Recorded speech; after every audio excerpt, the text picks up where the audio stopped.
The summer of 1932 was unusually dry in Illinois. The cornfields around the old Parker farmhouse looked tired, and the wind carried the smell of dust. 12-year-old Samuel Parker spent most of his days helping his grandmother clean the house, while his father worked in the fields. The farmhouse was nearly a century old, built with thick wooden beams that creaked at night. On one particular afternoon, while his grandmother rested, Samuel wandered into the attic. He loved exploring old things, broken clocks, worn-out boots, and stacks of letters tied with faded ribbon. But something new caught his attention that day. Behind an old dresser, a loose wooden panel stood slightly bent. When he touched it, it shifted. Curious, Samuel pressed his ear to the wall.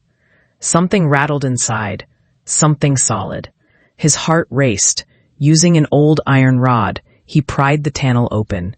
A small, dust-covered wooden box slid out, hitting the floor with a dull thud. It looked ancient. Its brass hinges were green with age.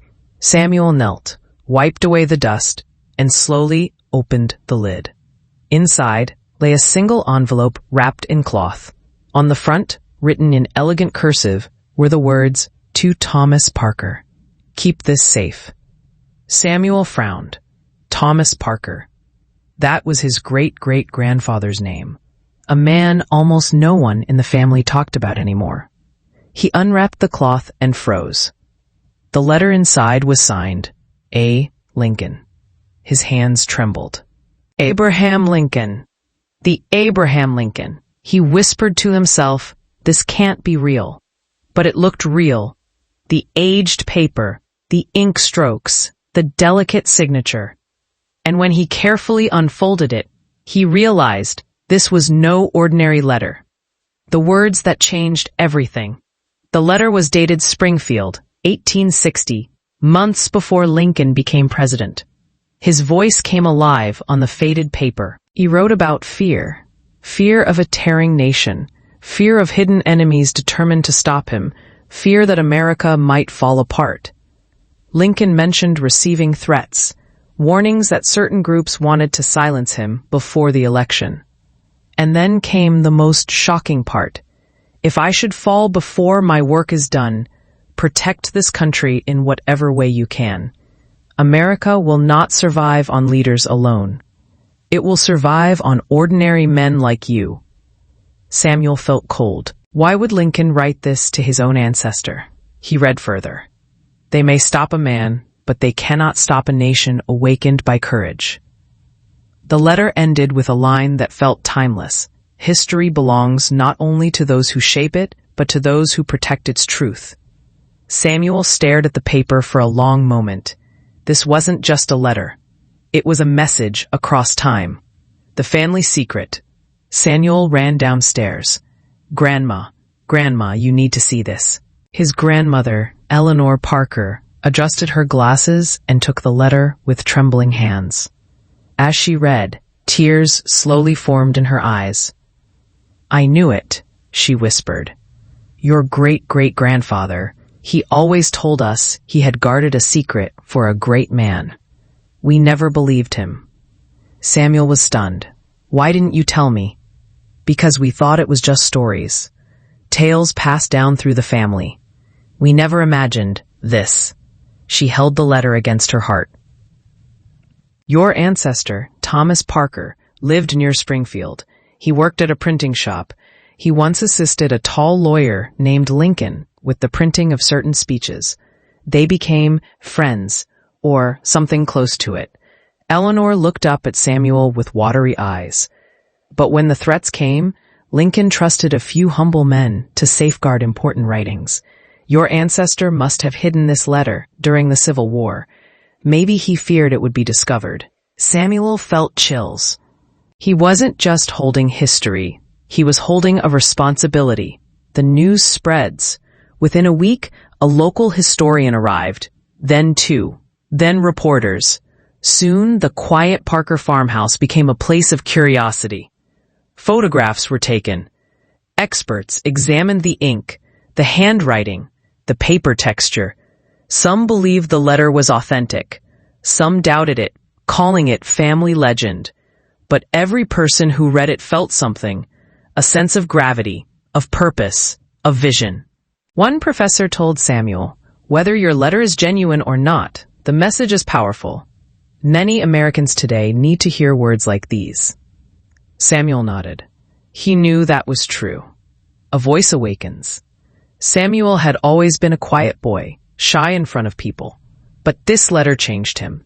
It lit something inside him. His teacher invited him to share the story at school.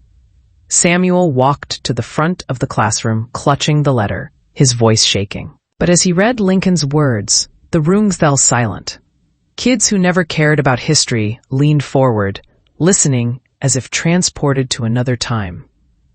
Lincoln's warnings about division, his fears of enemies from within, his belief in ordinary people, his hope that courage would survive through generations. The children felt it. Samuel felt it. America felt it. Soon he began speaking at nearby schools. Newspapers wrote small articles about the boy who found Lincoln's letter. Some mocked it. Some celebrated it, but everyone talked about it. For Samuel, the legacy mattered more than the debate. One evening, he sat with his grandmother on the porch, the sky fading pink above the cornfields. "Grandma," he said softly, "do you think Lincoln knew someone like me would read his words one day?" Eleanor smiled gently. "Great men write for the future, Samuel. Maybe he didn't know your name, but he knew someone like you would understand." Samuel looked at the stars and wondered how many secrets history still held. Secrets waiting for the right moment, the right person. The letter's lasting power. Over the years, countless experts studied the letter. Some argued Lincoln never met a Thomas Parker. Others found a record of a Parker working at a printing shop Lincoln visited. But nothing fully proved or disproved the letter's authenticity. And that mystery became part of the story's power. A letter wasn't locked in a museum or sold to collectors. The Parker family kept it safe, exactly as Lincoln had instructed. Samuel grew older. He became a teacher, then a historian, not because he planned to, but because Lincoln's message guided him.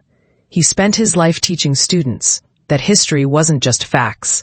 It was a call, a reminder, a responsibility. And every year he read the letter aloud to new students.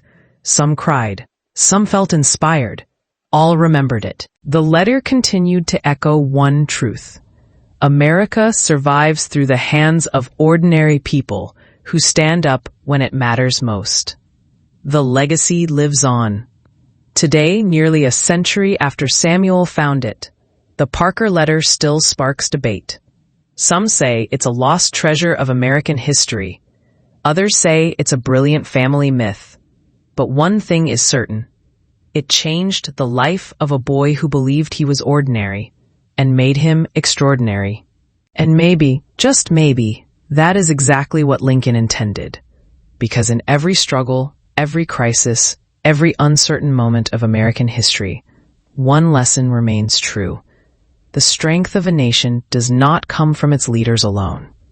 It comes from the courage of its people.